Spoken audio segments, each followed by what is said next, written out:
नमस्कार दोस्तों, मैं राजेंद्र सुमन जुगल सर ऑनलाइन क्लासेज में आपका हार्दिक स्वागत करता हूँ, अभिनंदन करता हूँ। आज अपन पढ़ रहे थे, टेंस पढ़ रहे थे। पहले पिछले 4 या से 5 क्लासों में मैंने टेंस पढ़े, जिसमें प्रेजेंट के पूरे पढ़े और पास्ट के पूरे पढ़े। प्रेजेंट टेंस और पास्ट टेंस में मैंने आपको सेंटेंस बनाना सिखाया। सेंटेंस बनाना सिखाने के साथ साथ मैंने आपको फिल इन द ब्लैंक पढ़ना सिखाया, खाली स्थान भरते कैसे हैं, सेंटेंस बनता कैसे है।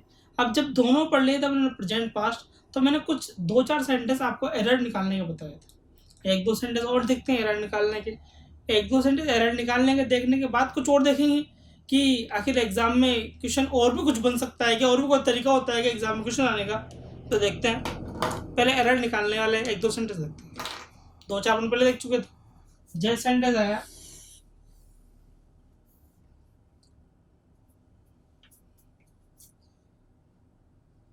ही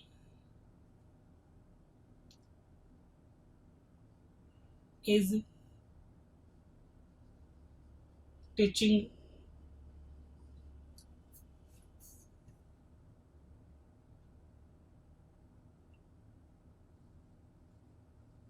ornithology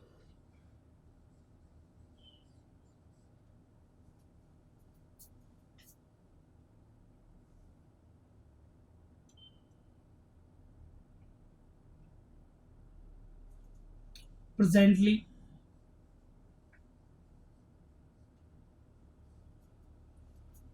in class।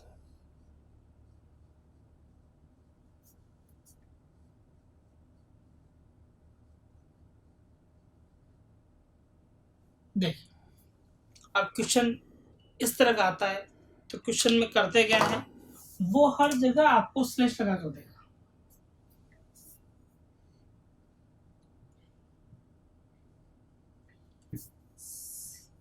और टी, अब क्या करना है, ये देखना है कि गलती सेंटेंस में कहाँ पे है। अपन टेंस पढ़ रहे हैं, जब टेंस पढ़ रहे हैं तो अपने को ये पता होना चाहिए कि गलती जो होगी वो टेंस की होगी। टेंस में क्या होता है, वर्ब का ज़्यादा मामला होता है, यानी गलती जो होगी वो किसकी होगी, वर्ब की होगी। तो देखते हैं, वर्ब में आपको कीवर्ड पता होना चाहिए कि कीवर्ड कौन सा, कीवर्ड किस टेंस में पढ़ा था। मैंने कीवर्ड लिखाए थे, आपको बताए थे कीवर्ड कि कौन सा कीवर्ड किस टेंस में है। तो जो कीवर्ड दे रखा है तो उसी कीवर्ड के अकॉर्डिंग आपके वर्ब आएगी। देखते हैं, ए में गलती ए लगाओ, बी में गलती बी लगाओ, सी में गलती है सी लगाओ, कहीं भी गलती नहीं है डी लगाओ। देखिए, he is teaching ornithology presently। Presently ये शो करता है कि टेंस जो है प्रेजेंट इंडेफिनेट है, प्रेजेंट इंडेफिनेट टेंस है, प्रेजेंटली शो करता है। अब प्रेजेंट इंडेफिनेट टेंस में क्या आता है, या तो आता है मेन वर्ब की फर्स्ट फॉर्म, या आता है मेन वर्ब की फर्स्ट फॉर्म प्लस एस या ईएस। या तो मेन वर्ब की फर्स्ट फॉर्म आती है, या आता है मेन वर्ब की फर्स्ट फॉर्म प्लस एस या ईएस। देखिए, अब यहाँ तो आईएनजी फॉर्म दे रखा है, इज टीचिंग दे रखा है, यानी कि मिस्टेक जो होगी इज टीचिंग होगी। यहाँ तो फर्स्ट फॉर्म आनी चाहिए, या फर्स्ट फॉर्म में एस या ईएस आना चाहिए, यानी यहाँ आएगा टीचेज। शी के साथ मेन वर्ब की फर्स्ट फॉर्म में एस या ईएस लगेगा, यानी यहाँ जो आएगा वो आएगा टीचेज। और देखते हैं और देखते हैं तो एग्जाम्पल, आई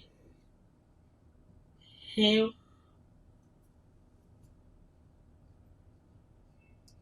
stolen her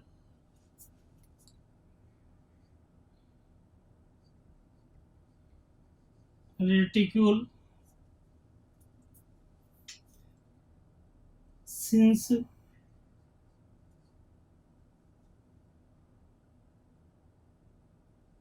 2018। और ऑप्शन दे चुका है नो एरर।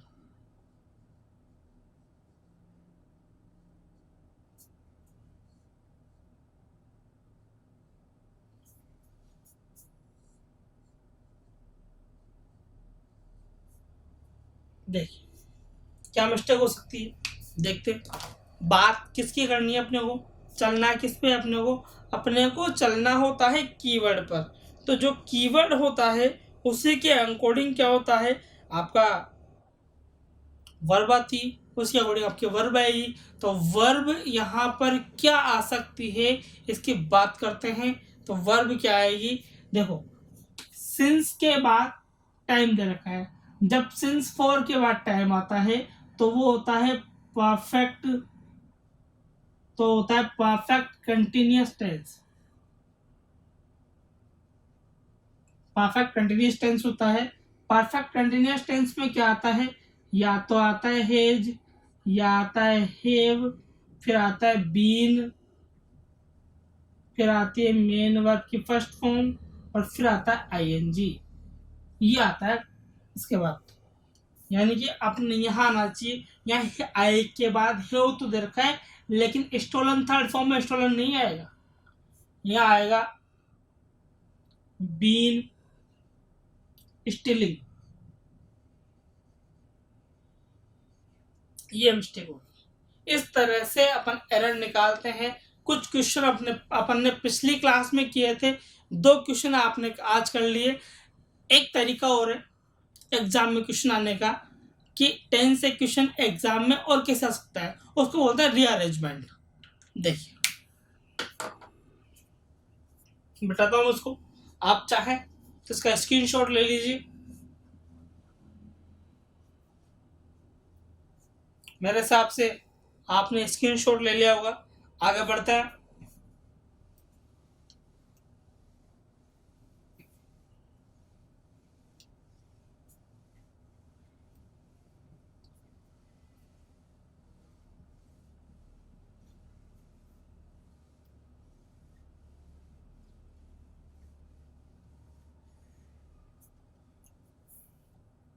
आगे बढ़ते हैं और देखते हैं। आता है सेंटेंस रीअरेंजमेंट से।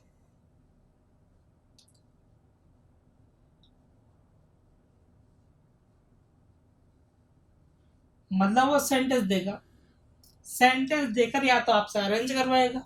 अब एग्जाम में तो अरेंज करवा नहीं सकता, तो ऑप्शन देता है। तो ऑप्शन के क्वेश्चन रीअरेंजमेंट से कैसे आते हैं, मैं एक क्वेश्चन बताता हूँ, फिर पढ़ेंगे हम फ्यूचर टेंस। और फ्यूचर टेंस के बाद अपन जितना भी पढ़ा है अपन ने सबकी ही बातें दोबारा करेंगे, एक बार मतलब एक बार रिवाइज करेंगे, एक बार फ्लैशबैक पे चलकर आगे तक आएंगे, ताकि आपको हर बात क्लियर हो जाएगी। टेंस से क्वेश्चन कैसे बन सकते हैं, कैसे आ सकता है एग्जाम में। एग्जाम में अपन इतना पढ़ लें मैटर को कि एग्जाम में वो कुछ भी दे अपना तो आंसर सही हो ही हो। देखते हैं, जैसे उसने दिया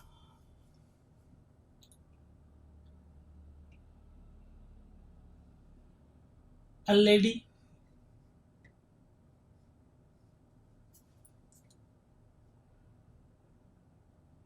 I saw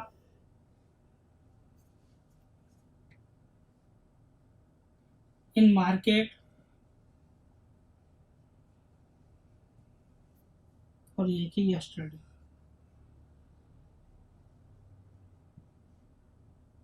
ऑप्शन दे रखा है उसने ए बी सी और डी।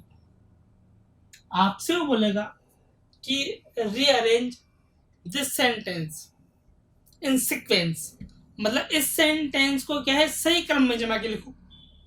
अब सही क्रम में जमाना है तो वो जमाने के लिए बाद जगह तो होगी नहीं अपने को, तो वो ऑप्शन देगा। ऑप्शन कैसे देगा, ऑप्शन ऐसे देगा ए बी सी डी, दूसरा दे दिया बी ए सी डी, तीसरा दे दिया बी सी ए डी, और चौथा दे दिया D A C B. Check करते हैं, सीधी सी बात, पहले सेंटेंस को बना के देखते हैं अपन सेंटेंस बनेगा कैसे। यानी कि पहले आएगा सब्जेक्ट, सब तरीका पता है आपको। पहले सब्जेक्ट आता है, फिर हेल्पिंग वर्ब आती है, नहीं हो तो सीधी मेन वर्ब आती है, और फिर आता है ऑब्जेक्ट, फिर आता है एक्स्ट्रा, और फिर कुछ बचा तो आता है। मतलब कीवर्ड देखते हैं। सब्जेक्ट इसमें आई, इसमें हेल्पिंग वर्ब नहीं है तो सीधी मेन वर्ब है सा। ऑब्जेक्ट है एलईडी, एलईडी, और एक्स्ट्रा बचा इन मार्केट, और फिर बचा यस्टरडे। यानी कि पहले आया बी, फिर आया ए, फिर आया सी, और फिर आया डी। पहले ए आया, पहले बी आया, फिर ए आया, फिर सी आया, फिर डी आया। यानी कि आपका करेक्ट आंसर जो होगा, देखिए जमाते ए बी सी डी गलत है। बी सी, बी के बाद सी नहीं आ रहा, बी के बाद तो ए आ रहा है, ये भी गलत है। डी ये तो पूरा गलत हो ही गया। यानी कि ये देखते हैं, बी आ रहा है, फिर ए आ रहा है, फिर सी आ रहा है, और फिर डी आ रहा है। यानी करेक्ट आंसर जो होगा वो ये होगा। मैं रीअरेंजमेंट नाम के टॉपिक को आपको दोबारा पढ़ाऊंगा। सिर्फ मेरा यहाँ मकसद क्या था, आपको समझाना कि क्वेश्चन कैसे कैसे आ सकते हैं। यानी कि आपने देखा 10 से क्वेश्चन जो है वो 3 तरह से आ सकते हैं। कैसे कैसे? एक तो फिल इन द ब्लैंक, खाली स्थान भरना, एक आता है एरर का, और एक रीअरेंजमेंट का, फिल इन द ब्लैंक का, और एरर का। फिल इन द ब्लैंक मैंने आपको अलग से पढ़ाया है टेंस के साथ। एरर निकालने के लिए मैंने आपको सेंटेंस बनाना सिखाया है। सेंटेंस बनाना सिखाया इसलिए ताकि आप एरर निकाल सकें, और 2-4 एग्जाम्पल मैंने एरर के बताए। फिर एक बताया मैंने फिल इन द ब्लैंक करना, अलग से बता ही दिया आपको। और रीअरेंजमेंट का मैंने एक सेंटेंस बताया है, एक तरीका बताया है। इसके बाद जब भी टॉपिक कंप्लीट होगा तो मैं रीअरेंजमेंट नाम का टॉपिक आपको अलग से पढ़ाऊंगा, जिसमें टेंस भी होगा, एक्टिव वॉइस पैसिव वॉइस भी होंगे, डायरेक्ट इनडायरेक्ट भी होंगे। जितने भी टॉपिक हैं अपन सभी का मिलाकर एक टॉपिक अलग से चूज करेंगे, रीअरेंजमेंट, और वहाँ जाकर अपन टेंस को पढ़ेंगे।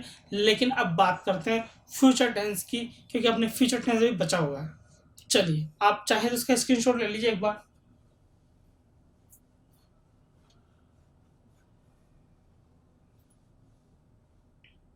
चलिए, मेरे हिसाब से आपने स्क्रीनशॉट इसका ले लिया होगा। अब बात करते हैं फ्यूचर टेंस की, कि फ्यूचर टेंस से क्वेश्चन कैसे आते हैं। तो फ्यूचर टेंस को पढ़ने के लिए अपन वही दोनों तरीके से पढ़ेंगे। एक तो पढ़ेंगे अपन उसका सेंटेंस बनाएंगे, फिर एक तरह से पढ़ेंगे, खाली स्थान भरेंगे, और जब फ्यूचर पूरा हो जाएगा तो उसकी एरर निकाल लेंगे। एरर निकालने के बाद अगला टॉपिक जो लेंगे, वो जो भी टॉपिक वो लेंगे। और जब अपन एक टॉपिक पढ़ेंगे रीअरेंजमेंट ऑफ सेंटेंस, तब जितने भी टॉपिक पढ़े हैं उनसे उनका सबका रीअरेंज करके देखेंगे, तब आपका ये प्रॉब्लम भी सोल्व हो जाएगी। स्क्रीनशॉट हमने ले लिया। अब फ्यूचर टेंस की बात करते हैं। चलिए, बात करते हैं फ्यूचर टेंस की। अपने को पढ़ना है फ्यूचर टेंस।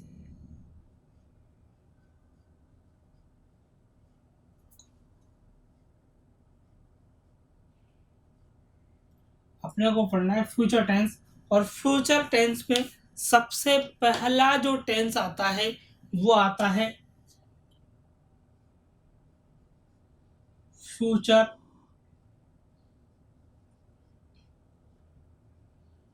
इंडेफिनेट।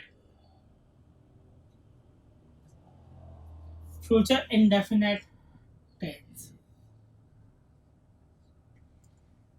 अब फ्यूचर इंडेफिनेट टेंस आखिर होता क्या है? फ्यूचर इंडेफिनेट टेंस आखिर होता क्या है? तो देखिए, आप पहली बात तो अंग्रेजी में फ्यूचर नाम का टेंस होता ही नहीं है, सीधी बात तो ये।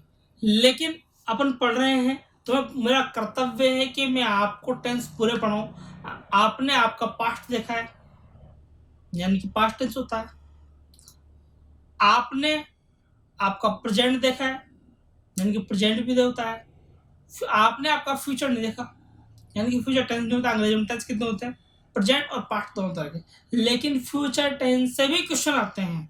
तो फ्यूचर टेंस क्या होता है? भविष्य में होने वाली कल्पनाओं के बारे में जान कर लेना। क्या होता है? भविष्य में होने वाली क्रियाओं के बारे में या भविष्य में होने वाले कार्यों के बारे में अपन जो भी जानकारी की कल्पना करते हैं, क्या करते हैं, कल्पना करते हैं, वो टेंस होता है फ्यूचर टेंस। सिर्फ कल्पना करते हैं काम होगा ये डेफिनेट नहीं है, कल्पना करते हैं केवल हम। तो मतलब आप कल्पना करो कि भविष्य में ये काम करूंगा, भविष्य में ये काम करूंगा, यानी कि सेंटेंस में आता है गा, गे और गी में से एक आता है।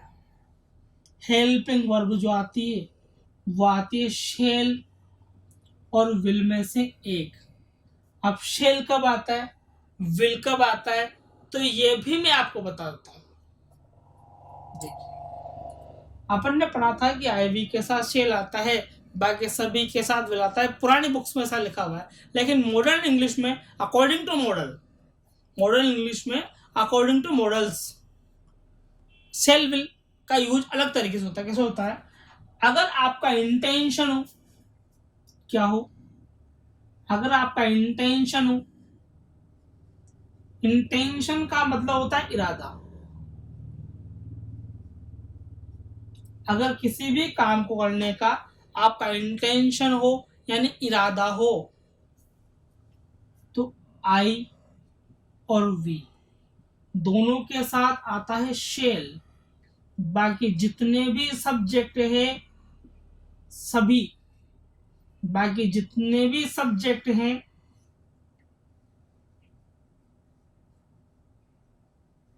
बाकी सभी के साथ आता है विल।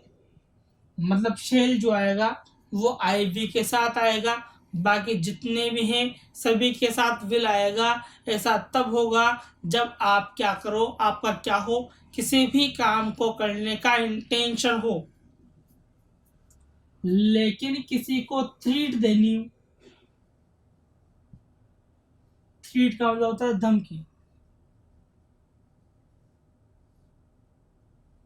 या किसी को ऑर्डर देना हो। ऑर्डर का मतलब होता है आदेश, या कोई बात कंफर्म हो, कोई बात कंफर्म हो। कंफर्म का मतलब होता है निश्चित। किसी को धमकी देनी हो, किसी को आदेश देना हो, या कोई बात कंफर्म हो, तो फिर उल्टा हो जाता है। उल्टा कैसे होता है, आई और वी दोनों के साथ तो आएगा विल, और जितने भी हैं बाकी सभी के साथ जो आएगा वो आएगा शेल। जैसे मैं कहूं कि मैं तुम्हें पीटूंगा, मतलब क्या है, धमकी है, आई विल बीट यू। लेकिन आई शेल बीट यू बोलने का मतलब ये हुआ कि मेरा इरादा है कि तुम्हें पीटूं, मतलब पीटूंगा नहीं पीटूंगा कोई बात कंफर्म नहीं है। ये बात अपने को ध्यान रखनी पड़ेगी। चलिए, अफर्मेटिव, अफर्मेटिव सेंटेंस बनाने का स्ट्रक्चर है, सबसे पहले आता है सब्जेक्ट, फिर आती है हेल्पिंग वर्ब, फिर आता है मेन वर्ब की फर्स्ट फॉर्म, और फिर आता है ऑब्जेक्ट। पहले सब्जेक्ट, फिर हेल्पिंग वर्ब, फिर मेन वर्ब की फर्स्ट फॉर्म, फिर आता है ऑब्जेक्ट। पहले subject, helping verb, first form और ऑब्जेक्ट। जैसे सेंटेंस आए,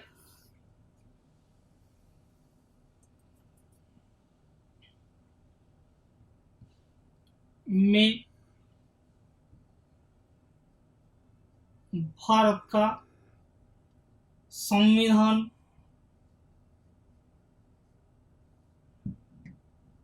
पढ़ूंगा, अपना तो आ गया गा, यानी कि टेंस के है, बनाते हैं सेंटेंस। मैं मतलब हुआ आई, अब पढ़ूंगा ये बात तो इंटेंशन नहीं है, तो आया शेल, या विल भी आ सकता है। विल बोलते हैं बात तो यही कंफर्म, मतलब पढ़ेगा पढ़ेगा। हेल्पिंग वर्ब हो गई। अब बात करें फर्स्ट फॉर्म की, पढ़ने को बोलते हैं रीड, यानी आ जाएगा रीड। संविधान है, संविधान कहाँ का है, भारत का, तो इंग्लिश बनेगी द कॉन्स्टिट्यूशन।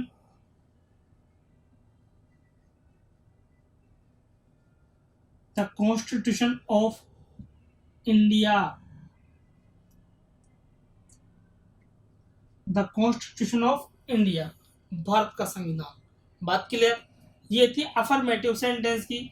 जब आप नेगेटिव सेंटेंस बनाते हो तो नेगेटिव सेंटेंस बनाने के लिए क्या करते हो, नंबर 3 पर नोट लगाते हो। अभी तक अपन ने पिछले 5 क्लासों में ये चीज पढ़ चुके हैं कि जब भी अपने को नेगेटिव सेंटेंस बनाना होता है तो अपन क्या करते हैं, उसके नंबर 3 पर नोट लगाते हैं। जैसे I shall not read the constitution,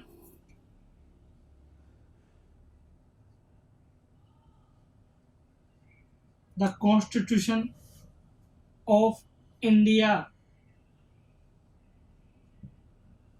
चलिए, इंट्रोगेटिव सेंटेंस बनाने के लिए क्या करते हैं, हेल्पिंग वर्ब को पहले ले आते हैं, पहले भी ये करते थे अपन। यानी बन जाएगा shall I read the constitution of India.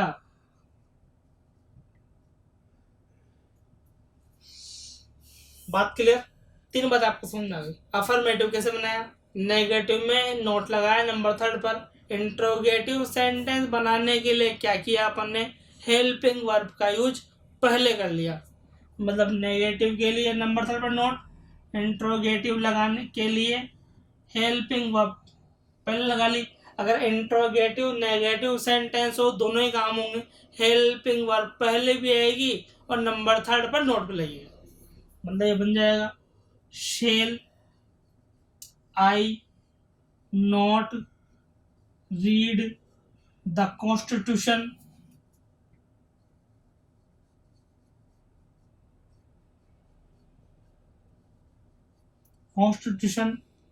Of India. Question mark लगाना है। बात पूरी समझ में आ गई।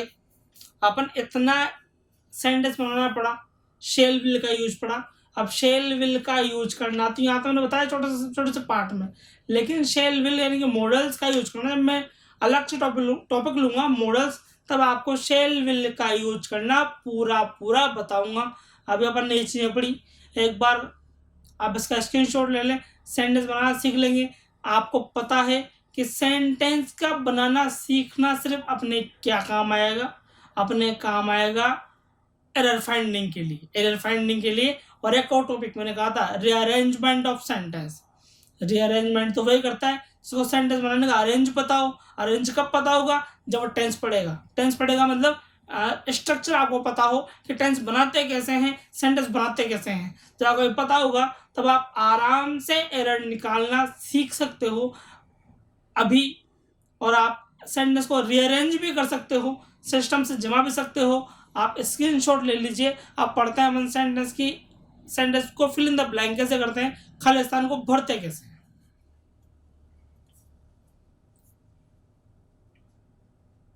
चलिए, स्क्रीनशॉट आपने ले लिया होगा, मैं मिटाता हूँ इसको, फिर देखते हैं खाली स्थान के लिए सेंटेंस आता कैसे।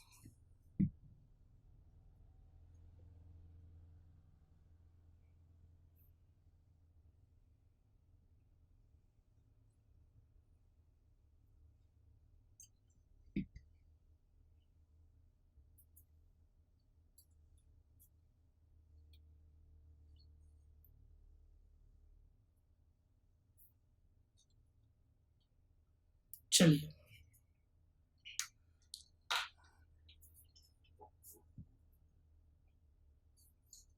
अब बात करते हैं खाली स्थान भरते कैसे हैं, यानी कि फिल इन द ब्लैंक।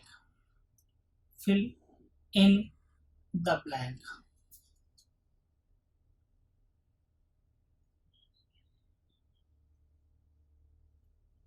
देखिए, सबसे पहले रूल देखिए, इसका रूल है, एक ही रूल है ओनली। क्या है, अगर किसी सेंटेंस में आपको दिखाई दे tomorrow,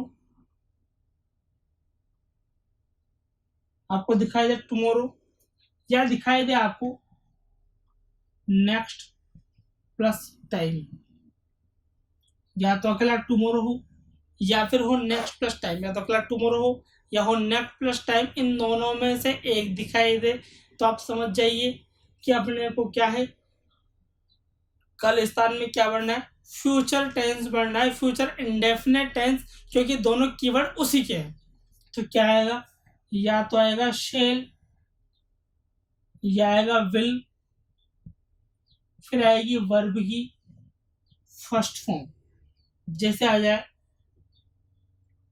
she, a plan, next month.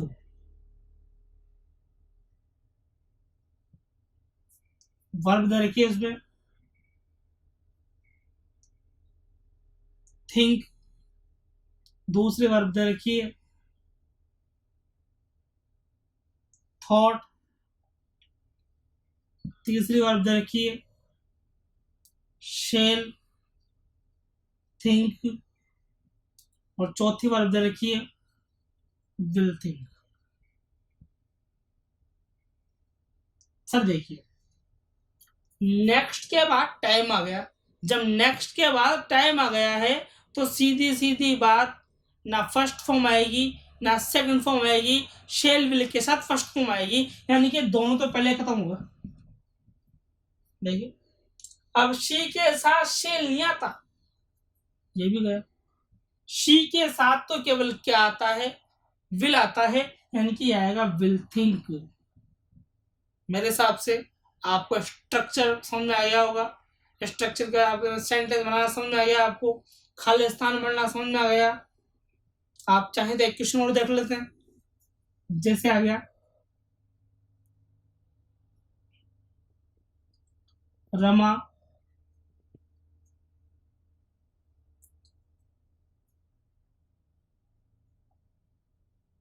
The room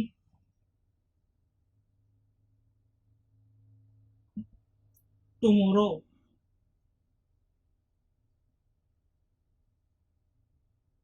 option है क्लीन, दूसरा है क्लीन्स, तीसरा है शेल क्लीन, और चौथा है विल क्लीन।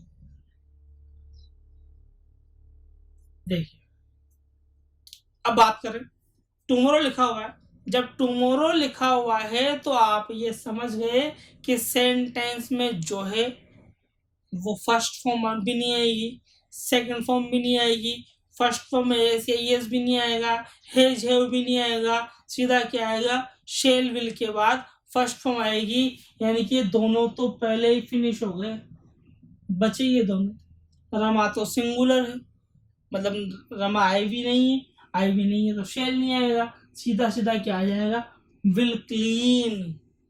आपको समझ में आ गया, सेंटेंस में अपन ने स्ट्रक्चर बनाना सीखा, स्ट्रक्चर का सेंटेंस बनाए, सेंटेंस का फायदा ये होगा कि अपन भविष्य में चल के उसके एरर निकालेंगे अगली क्लासों में।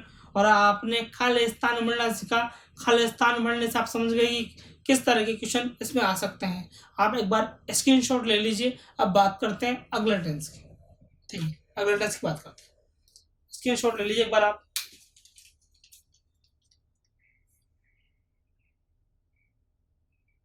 चलिए, अब बढ़ते हैं अपन और देखते हैं अगला टेंस, एक टेंस और देखते हैं, उसका सेंटेंस बना लेते हैं। एरर की बात अपने अगले सेंटेंस में और फिर इन द ब्लैंक की अगले क्लास में करेंगे बात। अगला टेंस है फ्यूचर कंटिन्यूअस टेंस।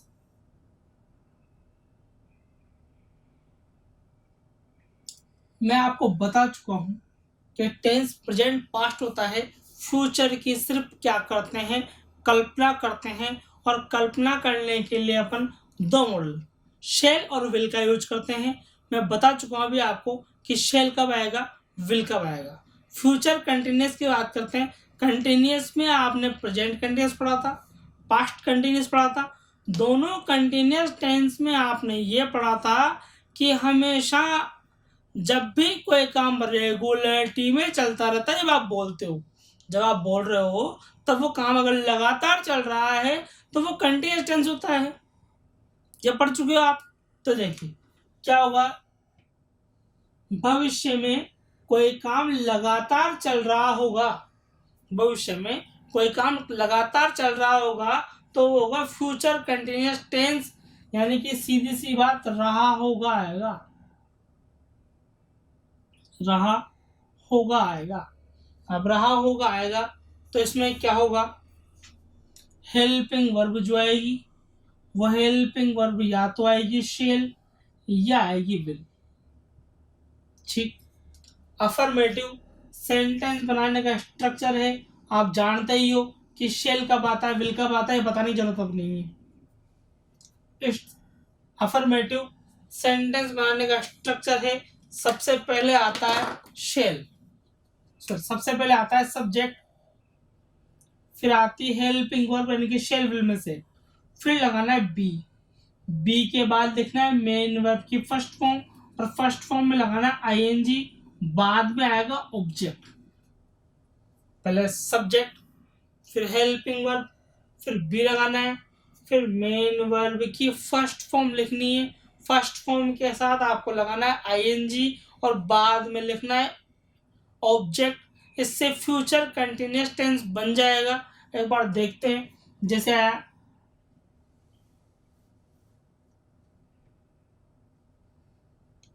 रुचि,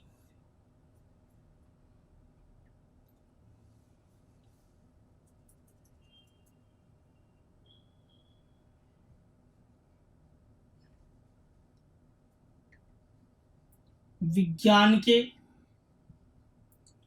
क्षेत्र में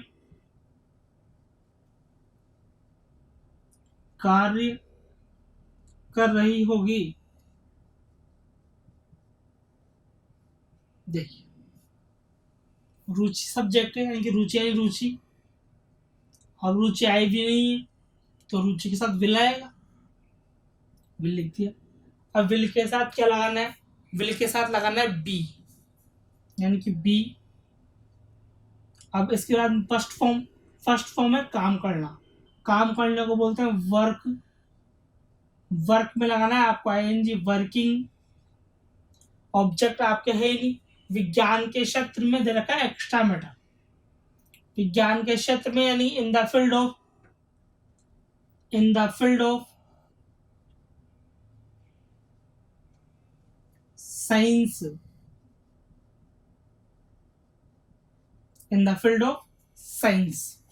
चलिए नेगेटिव सेंटेंस बनाने के लिए आपने अभी देखा था, अभी पढ़ा था आपने कि नेगेटिव सेंटेंस बनाने के लिए क्या करते हैं, नंबर 3 पर नोट लगाए जाते हैं, यानी कि यह बन जाएगा रुचि विल नॉट बी, हो गया number 3, will not be working in the field of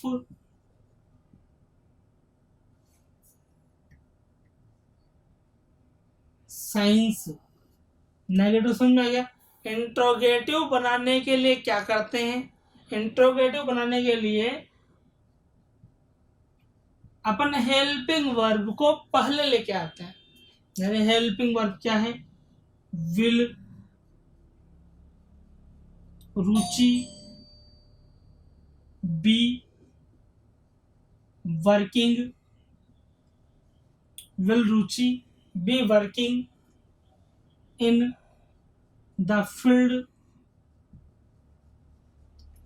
of science, question mark. ठीक, इसके लिए अपन क्या करेंगे, पहले हेल्पिंग वर्ब को पहले लेके आएंगे। अब बात करें इंट्रोगेटिव नेगेटिव सेंटेंस की, तो इंट्रोगेटिव नेगेटिव सेंटेंस बनाने के लिए क्या करते हैं, हेल्पिंग वर्ब को पहले भी लेके आते हैं, साथ के साथ नंबर 3 पर नोट पे लगाते हैं, यानी ये बन जाएगा will Ruchi not be working in the field of science question mark लगाना। आपने सेंटेंस पे पढ़ाना समझाना पड़ा, आज बनाते कैसे सेंटेंस को आपको समझ में आ गया।